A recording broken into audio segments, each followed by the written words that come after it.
आज हम लोग ज्योग्राफी देखेंगे और ज्योग्राफी में जनरल कंसेप्ट्स हम लोग पहले समझेंगे और फिर बाद में आगे इसको कंटिन्यू करेंगे। शुरुआत हम लोग करेंगे यूनिवर्स और उससे रिलेटेड जो टॉपिक्स हैं उनको। यूनिवर्स में भी सबसे पहले हम लोग उसके इवोल्यूशन को देख लेंगे। तो इवोल्यूशन ऑफ यूनिवर्स को लेकर के अलग अलग 3 इंपॉर्टेंट थ्योरीज हैं। तो एक तो वेल एस्टैब्लिश्ड थ्योरी है, that is big bang theory. दूसरी एक स्टेडी स्टेट थ्योरी है और तीसरी है pulsating theory. Big Bang theory, it stipulates that about 2 into 10 to the power 10 years ago there was a very large concentrated mass, और वो concentrated mass matter जो है उसमें एक बहुत बड़ा, उसमें उसकी डेंसिटी बहुत जबरदस्त थी और उसमें एक बड़ा एक्सप्लोजन होता है और वो जो कंसंट्रेटेड मास था इट फ्रेगमेंटेड इनटू पीसेस और वो अलग अलग वो फ्रेगमेंटेड मास सर्कुलर मोशन में आकर के अलग अलग गैलेक्सीज फॉर्म करी। तो यूनिवर्स इस स्टेट में आया आफ्टर अ बिग बैंग, एक एक्सप्लोजन के बाद। बिग बैंग की थ्योरी जो है, इसके जो सबसे पहले ये थ्योरी किसी ने कभी इमेजिन करी तो ही वाज जॉर्ज लेमाइटर। ये एक बेल्जियन एस्ट्रोनॉमर थे और उनके बाद एडविन हबल, स्टीफन हॉकिंग जैसे कंटेम्प्रेरी साइंटिस्ट जो है इस थ्योरी के बड़े सपोर्टर्स थे। और ये आज की तारीख में वेल स्टैब्लिश्ड थ्योरी है कि यूनिवर्स का इवोल्यूशन इसी बिग बैंग से हुआ। इसके अलावा एक स्टेडी स्टेट थ्योरी है। ये थ्योरी हम लोग को हरमन बॉन्डी और थॉमस गोल्ड ने दी थी। Hermann Bondi and Thomas Gold ने हम लोग को स्टेडी स्टेट थ्योरी दी। उनके अकॉर्डिंग यूनिवर्स अनलिमिटेड ना होकर के उसकी ऑब्जर्वेबल लिमिट्स उन्होंने फिक्स करी और बोला कि जैसे क्योंकि गैलेक्सीज आर रिसीडिंग अपार्ट, तो वो जैसी ऑब्जर्वेबल लिमिट से बाहर जाती है, एक गैलेक्सी जाती है तो एक अंदर नई पैदा हो जाती है। Number of galaxies in our universe is steady, वो हमेशा कांस्टेंट रहेगा, तो उसमें नंबर में कभी नहीं होती है। ये ना तो कभी कंसंट्रेटेड मास था ना उसमें कोई ऐसा एक्सप्लोजन हुआ, ये हमेशा ही ऐसे था। यही स्टेट प्रिवेल करती है according to steady state theory. और तीसरी है पल्सेटिंग थ्योरी। पल्सेटिंग थ्योरी कहती है कि एक बार ये कंसंट्रेटेड मास था, उसमें एक्सप्लोजन हुआ और ये अब ऐसे एक्सपैंड कर रहा है यूनिवर्स।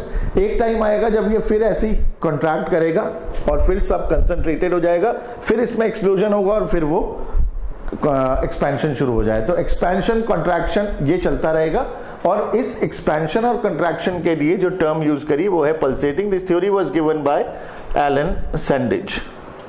ये 3 इंपॉर्टेंट थ्योरीज हैं regarding evolution of universe. Universe में हम लोग ने अभी देखा कि यूनिवर्स में कई सारी गैलेक्सीज हैं। गैलेक्सीज जो हैं वो 3 galaxies are visible through naked eye. Number 1 northern hemisphere में एंड्रोमीडा और सदर्न हेमिस्फीयर में 2 गैलेक्सीज हैं, small and large Magellan cloud. एक 16th सेंचुरी के पोर्चुगीज नेविगेटर थे, एक्सप्लोरर थे, फर्डिनेंड मैगेलन। उनके नाम पर ये 2 गैलेक्सीज का नाम है, small Magellan cloud and large Magellan cloud. It is visible with naked eye in the southern hemisphere. ये 3 गैलेक्सीज नेकेड आई से नजर आती हैं। गैलेक्सीज जो होती हैं वो 3 टाइप की होती हैं। नॉर्मली अगर देखें तो वो they are of 3 types. Number 1 spiral galaxies. Most of the known galaxies are spiral. Spiral galaxies, they have a central nucleus and 1 or more spiral arms. तो हमारी जो मिल्की वे गैलेक्सी है, आकाशगंगा, वो भी ऐसी ही एक स्पाइरल गैलेक्सी है जिसके कहीं आउटर एज पर हमारा सोलर सिस्टम लोकेटेड है। एंड्रोमेडा ये भी एक स्पाइरल गैलेक्सी है। तो स्पाइरल गैलेक्सी में क्या होगा, एक सेंट्रल न्यूक्लियस और स्पाइरल आर्म्स होंगी। दूसरी गैलेक्सी होती है एलिप्टिकल गैलेक्सी। एलिप्टिकल गैलेक्सी जो होती है उसमें ये स्पाइरल आर्म नहीं होता और उसकी शेप इट में range from spherical to a flattened globe. तो इस तरह से एक डिस्क होती है लेकिन उसकी कोई स्पाइरल आर्म्स नहीं होंगी, वो गैलेक्सी होती है एलिप्टिकल गैलेक्सी। मेसियर 87 ये एक एलिप्टिकल गैलेक्सी है। और तीसरी ये दो शेप हो गई, राउंड और फ्लैटेंड ग्लोब वाली एलिप्टिकल, और central nucleus with spiral arms spiral Galaxy. तीसरी जो होती है उनकी कोई रेगुलर शेप नहीं होती है, they are known as irregular galaxies. Irregular galaxies की कोई शेप नहीं होती है, they may take shape of elliptical और स्पाइरल गैलेक्सी इन फ्यूचर। इसके अलावा हम लोग को ये टाइप्स ऑफ गैलेक्सीज के बाद हमें ये मालूम होना चाहिए कि स्टार क्या होता है। स्टार जो है is a self luminating heavenly body. और स्टार की बर्थ कैसे होती है? तो स्टार्स जो होते हैं बड़े बड़े, there are large clouds of galactic dust which are formed, stars are formed by the gravitational contract of those vast clouds of galactic dust। और वो galactic dust अपने ही gravitational contract में धीरे धीरे उसमें contraction होने लगता है और बाहर से हाइड्रोजन एटम जो होते हैं they are drawn towards the center। बाहर से हाइड्रोजन एटम अंदर की तरफ खींचते हैं ग्रेविटेशनल पुल से। वो हाइड्रोजन जब अंदर जाती है तो दो एटम आपस में टकराते हैं और फॉर्म करते हैं helium, which produces large amount of nuclear energy. Nuclear fusion से बड़ी एनर्जी पैदा होती है और स्टार जो होता है वो ग्लो करने लगता है, वो बाहर लाइट और एनर्जी एमिट करने लगता है। स्टार की लाइफ स्टार्ट हो जाती है। स्टार की लाइफ स्टार्ट होती है तो वो तब तक चलेगी जब तक हाइड्रोजन की सप्लाई होती रहेगी। एक ऐसा टाइम आएगा जब हाइड्रोजन की सप्लाई धीरे से कम हो जाएगी। जब हाइड्रोजन की सप्लाई बाहर से बंद होने लगेगी तब स्टार की डेथ शुरू होती है। तो हम लोग को ध्यान में रखना, एग्जाम में क्वेश्चन पूछते हैं डेथ ऑफ अ स्टार से। स्टार की डेथ क्यों होगी? Because hydrogen supply from outside will be decrease. वो धीरे धीरे डिक्रीज होने लगेगी, बाहर से सप्लाई कम होगी तो अंदर जो है वो उसकी डेंसिटी, अंदर वाले की डेंसिटी बढ़ जाएगी। Density of inner part will increase whilst at the same time temperature of outer part will decrease। बाहर का टेम्परेचर कम हो जाएगा, अंदर की डेंसिटी बढ़ जाएगी और density it increases many folds. बाहर का टेम्परेचर कम हो जाएगा तो स्टार जो होता है अपनी डेथ में पहली स्टेज में आ जाता है, it is known as red giant. वो बनेगा रेड जायंट। इसके बाद इट डिपेंड्स कि स्टार का मास कितना है। If the star is about the mass of sun or less than that, अगर कोई स्टार छोटा स्टार है मतलब सन के बराबर है या उससे कम मास में है तो वो क्या करेगा? It throws of its outer layers. वो बाहर की लेयर्स अपनी बाहर फेंक देगा और अंदर वाला पोर्शन ठंडा होकर के वो बनेगा व्हाइट डॉर्फ। एग्जाम में क्वेश्चन पूछते हैं कि अगर हमारे सन की डेथ होगी तो वो क्या बनेगा? तो सन की डेथ होने पर it would be transformed into a white dwarf. लेकिन अगर कोई, क्योंकि हम लोग ने तो ये सिर्फ कंडीशन पढ़ी है कि अगर स्टार का मास बहुत कम है, सन के बराबर है, सन जो है is considered to be a comparatively very smaller star, वो एक छोटा स्टार मानते हैं, वो बनेगा व्हाइट डॉर्फ। अगर उसका मास बहुत ज्यादा है, अगर कोई स्टार है जिसका mass is more than 3 times the mass of sun, it is known as super giant. उसको कहते हैं सुपर जायंट। उसकी डेंसिटी बहुत ज्यादा होती है और उसके अंदर हेवी एलिमेंट्स फॉर्म होने स्टार्ट हो जाते हैं, such as iron, lithium, uranium, ये एलिमेंट्स बनने लगेंगे और उसकी डेंसिटी जब अति हो जाएगी, ज्यादा हो जाएगी, तो उसमें एक्सप्लोजन हो जाता है, जिसको हम लोग कहते हैं सुपरनोवा एक्सप्लोजन। ठीक है, तो अगर कोई सन के बराबर वाला स्टार है तो वो बनेगा व्हाइट डॉर्फ, या उससे छोटा है तो। अगर बहुत बड़ा स्टार है तो वो बनेगा सुपर जायंट, और उसके अंदर हेवी एलिमेंट्स फॉर्म होंगे और एक एक्सप्लोजन हो सकता है, वो एक्सप्लोजन जिसे हम लोग कहते हैं सुपरनोवा एक्सप्लोजन। सुपरनोवा एक्सप्लोजन के बाद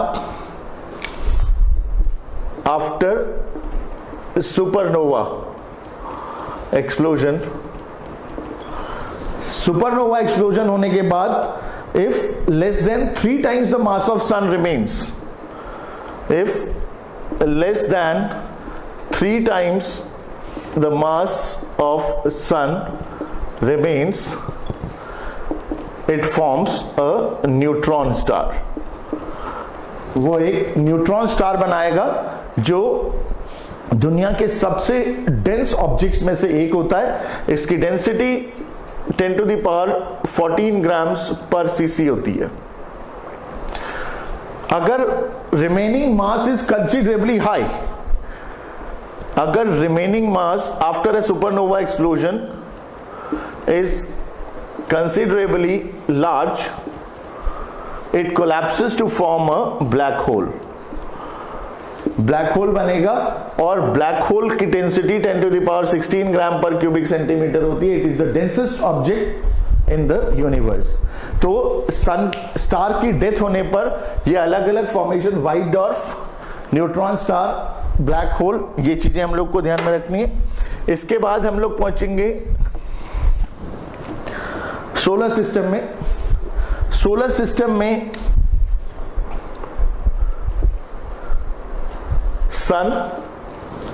सन जो है वो सोलर सिस्टम और सन और अर्थ कोई भी चीज हो, उनकी कई बार एज पूछ लेते हैं कि कितना पुराना है। तो सन और solar system was form some 4.568 million years अगो।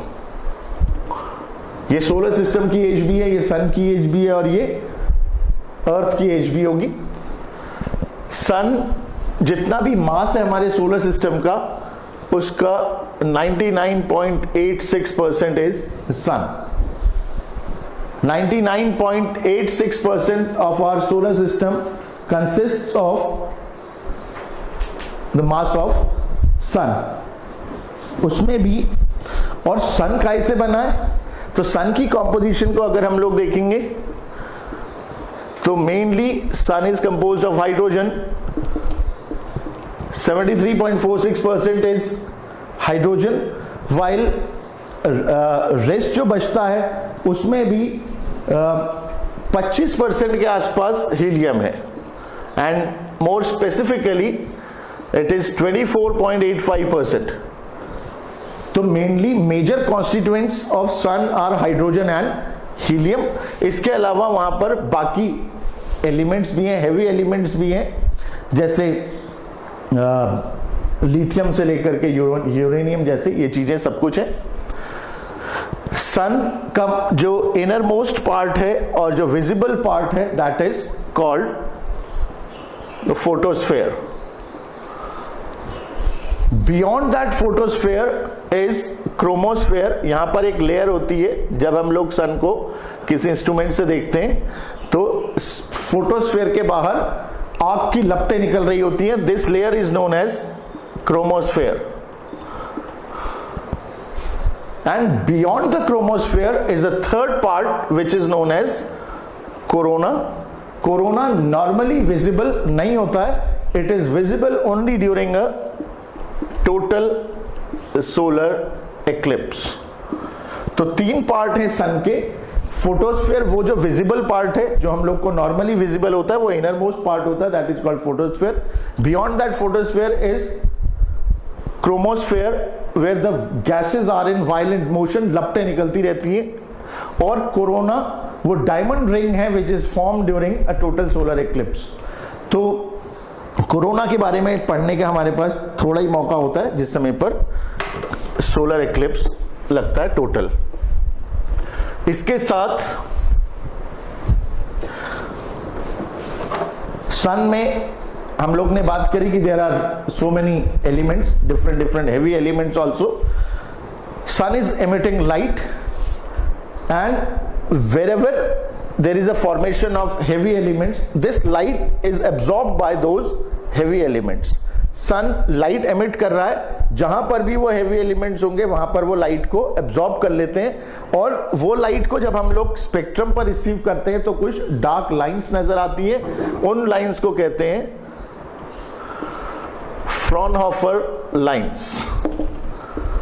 तो Fraunhofer lines are dark lines on the spectrum which are formed due to the absorption of light by various heavy elements on the surface of sun. तो सन के surface पर जब elements light को absorb कर लेंगे तो हम लोग को स्पेक्ट्रम पर वहां पर कुछ डार्क लाइंस नजर आती हैं। Those lines are known as Fraunhofer lines. इसके अलावा सूरज पर हम लोग को कई धब्बे भी नजर आते हैं, वो dark patches are known as sunspots. Sunspots ये डार्क पैचेस हैं on the surface of sun. They are caused by, उसका मेजर कॉज जो है are magnetic storms. Magnetic storms on the surface of the sun, उससे sunspots बनते हैं। Sunspots करते क्या है? तो sunspots discharge electrified particles in outer space. Sunspots outer space में इलेक्ट्रिफाइड पार्टिकल्स डिस्चार्ज कर देते हैं, और अर्थ की जो मैग्नेटिक फील्ड है वो उन इलेक्ट्रिफाइड पार्टिकल्स को अपनी तरफ अट्रैक्ट करती है। जैसे ही वो इलेक्ट्रिफाइड पार्टिकल्स अर्थ की तरफ आते हैं तो जो हमारा एटमॉस्फेयर है, एटमॉस्फेयर की upper most layer is known as thermosphere, जहां पर सारे एटम्स जो होते हैं आर इन आयनाइज्ड फॉर्म, उन सब पर चार्ज होता है। तो electrified particles are also present in the thermosphere. वहां से इलेक्ट्रिफाइड पार्टिकल्स आएंगे, वो इन पर टकराएंगे और इनको वाइब्रेट करवा देते हैं। उस वाइब्रेशन से कुछ इलेक्ट्रोमैग्नेटिक डिस्प्लेज, ये आतिशबाजी हम लोग को नजर आती है, वो आतिशबाजी is known as aurora. Aurora northern hemisphere में और सदर्न हेमिस्फीयर में उसके अलग अलग नाम होते हैं। नॉर्दर्न हेमिस्फीयर में उनको कहते हैं नॉर्दर्न लाइट्स और ऑरोरा बोरियालिस। सदर्न हेमिस्फीयर में they are known as southern lights और ऑरोरा ऑस्ट्रालिस। ये एग्जाम में क्वेश्चन पूछते हैं, हम लोग को ध्यान में रखना है, याद रखने का भी तरीका है। ऑस्ट्रेलिया सदर्न हेमिस्फीयर में है और ऑस्ट्रेलिस सदर्न हेमिस्फीयर का दूसरा वाला इज इन नॉर्दर्न हेमिस्फीयर। ठीक है, तो ये ऑरोराज याद में रखने, they are caused by sunspots. इसके अलावा सोलर सिस्टम में कुछ और चीजें भी हैं, मेन इंपॉर्टेंट चीजें हम लोग देख लेते हैं। एक हम लोग को याद में रखना है कि कुछ डॉर्क प्लैनेट्स हैं। Dwarf planets they are neither planets nor satellites, ना तो वो प्लैनेट्स हैं और ना ही सैटेलाइट्स हैं। ये 5 होते हैं। Number 1 Ceres, number 2 Pluto, number 3 Haumea, Eris and number 5 Makemake. ये 5 डॉर्क प्लैनेट्स होते हैं, ना तो ये सैटेलाइट होते हैं ना ये प्लैनेट्स होते हैं। सेरेस जो है वो हम लोग को मार्स और जुपिटर के बीच में जो एस्टेरॉइड बेल्ट है उसमें सबसे बड़ा एस्टेरॉइड सेरेस ही होता था, वो अब डॉर्क प्लैनेट बना दिया है। और बाकी Pluto, Haumea, Eris and Makemake they are found beyond the orbit of Neptune. Number 2 हम लोग को एक कूपर बेल्ट का भी याद में रखना है। Kuiper belt is just similar to asteroid belt. जैसे एस्टेरॉइड बेल्ट है बिटवीन मार्स एंड जुपिटर, वैसे ही कूपर बेल्ट भी है, but it is mainly composed of icy particles. वो बर्फ से बनी हुई है mainly, and it is found some between 30 and 50 astronomical units from sun. Sun से जो डिस्टेंस है कूपर बेल्ट का वो बहुत दूर है। It is located, Cooper belt is located at a distance of some between 30 to 50 astronomical units from sun। ये बिल्कुल जैसे एस्टेरॉइड बेल्ट में पत्थर घूम रहे हैं वैसे ही कूपर बेल्ट भी है, but major difference is that Kuiper belt में रॉकी फ्रेगमेंट्स हैं और एस्टेरॉइड बेल्ट में रॉकी फ्रेगमेंट्स हैं और कूपर बेल्ट में आइसी पार्टिकल्स हैं। तो ये याद में रखना है हम लोग को। एक इसके साथ हम लोग और चीज जो ध्यान में रखेंगे वो ये याद में रखेंगे कि सोलर सिस्टम में 8 प्लैनेट्स हैं। वो प्लैनेट्स आर डिवाइडेड इनटू 2। एक ये इससे पहले प्लैनेट से पहले एक एस्ट्रोनॉमिकल यूनिट हम लोग ने पढ़ा है, तो ये एस्ट्रोनॉमिकल यूनिट है। इसका मतलब ये होता है इस distance between, average distance between sun and earth, और ये करीब होता है 150 मिलियन किलोमीटर्स का। तो 1 AU is the distance between sun and earth and its average distance is 150 million kilometers। 8 planets होते हैं। 8 planets में mercury, Venus, earth and Mars, they are known as inner और टेरेस्ट्रियल प्लैनेट्स। ये size में छोटे होते हैं और ठोस होते हैं, सॉलिड होते हैं। Mercury and Venus are inferior planets. ये इंफीरियर प्लैनेट्स इसलिए कहलाते हैं because they are located nearer to sun than Earth. और इसके अलावा 4 प्लैनेट्स होते हैं, Jupiter, Saturn, Uranus and Neptune. These 4 are known as outer और जोवियन। टेरेस्ट्रियल का मतलब होता है अर्थ लाइक और जोवियन का मतलब होता है जुपिटर लाइक। इस स्लाइड में हम लोग इतना ही करेंगे, इससे आगे हम लोग अभी नेक्स्ट स्लाइड में कंटिन्यू करेंगे। Thank you.